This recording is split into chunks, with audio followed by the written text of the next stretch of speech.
कि भगवान राम की कहानी जो उस जमाने में हुई, आप कल्पना करके देखिए, भगवान राम की कहानी जो उस जमाने में हुई, आप सब कल्पना करके देखिए, अगर वही की वही कहानी, वैसी की वैसी कहानी आज के इस जमाने में होती चांद भाई, तो वो कहानी कैसी होती। यहां से एक गीत आपके सामने रखता हूं। मानव बुद्धदेव के YouTube चैनल पर सज्जनों का स्वागत है। मित्रों, मां सरस्वती से कवि को मिला वरदान है कवित्व, किंतु बड़ा दुख होता है कि आज हमारे देश में हास्य कविता के नाम पर जो अश्लीलता फुहड़ता परोसी जा रही है, उससे मां सरस्वती का अनादर हो रहा है। अश्लीलता और दूसरा धर्म व संस्कृति का मजाक बनाना, यही काम कर रहे हैं अधिकतर कवि। पैसे व प्रसिद्धि के लिए कितना नीचे गिरते हैं ये कवि, उसका एक उदाहरण हम इस वीडियो में आज देखेंगे। अश्लीलता और धर्म व देवी देवताओं का अनादर किए बगैर यदि सबको हंसाना हो तो उसके लिए अकल चाहिए, बुद्धि चाहिए, विशेष प्रतिभा चाहिए।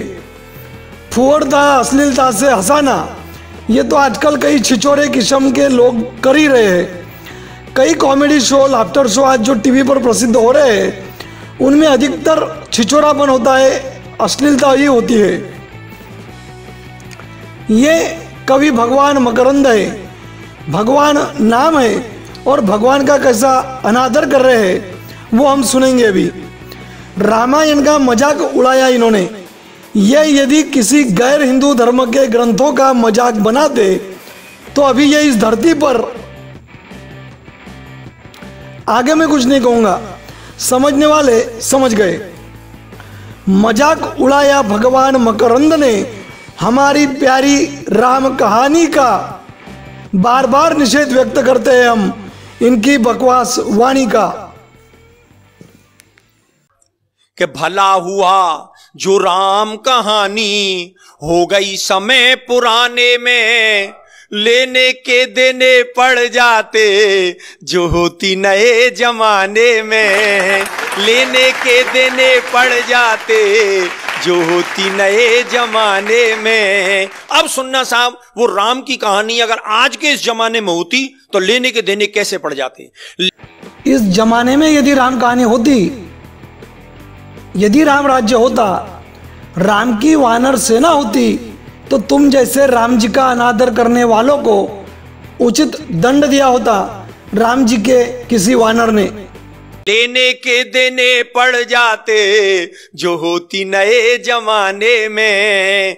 कैसे कि केवट से राम जो चरण धुलवाते आज, तो मायावती दलितों का अपमान मानती। कि केवट से राम जो चरण धुलवाते आज, तो मायावती दलितों का अपमान मानती। देखा कैसे अपनी अकल का प्रदर्शन कर रहे हैं ये महाशय। ये एक तरह से प्रचार कर रहे हैं कि राम जी ने दलित से पैर धुलवाए। अरे राम जी ने केवट को गले से लगाया था, पैर उन्होंने नहीं धुलवाए थे, स्वयं केवट ने धोए थे उनके पैर, क्योंकि उसे राम जी से जो मिला था वो तुम जैसे लोग नहीं समझ पाएंगे। और सोने का हिरन राम जी जो मार जाते आज, पशु अत्याचार इसे मेनका बखानती। हिरण का वध नहीं किया था उन्होंने, हिरण के चोले में छुपे राक्षस को मारा था। यदि इस जमाने में राम कहानी होती तो जैसे पशु के चोले में छिपे राक्षस को मारा था, वैसे आज इंसान के चोले में छिपे उन राक्षसों को मारा होता जिनके सपोर्ट की वजह से तुम जैसे लोग कविता के मंच से हमारे धर्म ग्रंथों का बेझिझक मजाक उड़ाते हो। तो बिना पासपोर्ट वीजा लंका जाते हनुमान, श्रीलंका सरकार केस नया तांती, श्रीलंका सरकार केस नया तांती। और बजरंगी चक्कर खा जाते पासपोर्ट बनवाने में। मूर्खता की भी हद होती है, उसे तो पार मत करो।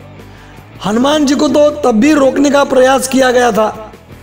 तब लंका की जो सरकार थी वो रावण जैसे महापराक्रमी की थी, उसके कानून भी कुछ बिगाड़ नहीं सके हमारे हनुमान जी का। तो आज की लंका की सरकार केस तानती तो क्या हो जाता। और बजरंगी चक्कर खाते नहीं, खिलाते हैं। यदि आज राम कहानी होती तो तुम जैसों की बोलती बंद होती, तुम जैसों की क्या हालत होती वो जानना हो तो रामायण का अंगद और रावण वाला प्रसंग पढ़ लो। आज ऐसे अंगद नहीं है, इसी बात का दुख है। रामायण पढ़ते सुनते तो है लोग, उसका पूजन भी करते हैं, किंतु तुम जैसे लोग जब मजाक उड़ाते हैं राम कहानी का, तब वही लोग तुम्हारी बकवास पर तालियां भी बजाते हैं और तुम्हें कविता पढ़ने का पैसा भी मिल जाता है। और क्या मतलब होता साहब कि रावण को 6 माह कांख में दबाता बाली, तो मानवाधिकारों का हनन इसे मानते। रावण को 6 माह कांख में दबाता बाली, तो मानवाधिकारों का हनन इसे मानते। ये एक बात आपने सही कही महोदय, बिल्कुल आपने ये बात सही कही। रावण जैसों के लिए ही मानवाधिकार है। आज के जमाने में रावण जैसों को मानवाधिकार का लाभ हो जाता है और हमारी आस्था का मजाक उड़ाने वाले तुम जैसों को अभिव्यक्ति की आजादी के नाम पर खुली छूट मिल जाती है। और इस कविता की सबसे खूबसूरत पंक्ति सौंपता हूं साहब। शिव का धनुष टूटने से जो बवाल होता, तो फेविकॉल उसे मजबूत जोड़ डालता। और रावण जोगी का वेश खुद क्यों बनाता आज, आसाराम से अनेकों जोगी नहीं पालता। रावण जोगी का वेश खुद क्यों बनाता आज, आसाराम से अनेकों जोगी नहीं पालता। अच्छों से नहीं उठा जो शिव धनुष, उसे फेविकॉल से कौन जोड़ता। कृपया इस तरह मजाक ना उड़ाए मान्यवर। राम जी, हनुमान जी और अब इस पंक्ति में आशाराम जी बापू का मजाक उड़ाया है आपने। भगवान मकरंद जी, पूज्य बापू जी को आज भी करोड़ों लोग भगवान मानते हैं, निर्दोष मानते हैं कि उन्हें षड्यंत्र करके फंसाया गया है। मेरा आपसे सवाल है कि आप जानते हैं बापू जी की केस की पूरी सच्चाई? केवल खबरों पर विश्वास करके 80 वर्षीय संत का मजाक उड़ाने से पहले एक बार उनके आश्रम में जाकर देखा होता, कभी उनके किसी शिष्य से मिलकर पूछा होता कि क्यों उनकी श्रद्धा आज भी कम नहीं हुई। किसी भी गैर हिंदू अपराधी धर्मगुरु पर एक शब्द भी बोलने की आपकी हिम्मत नहीं होगी।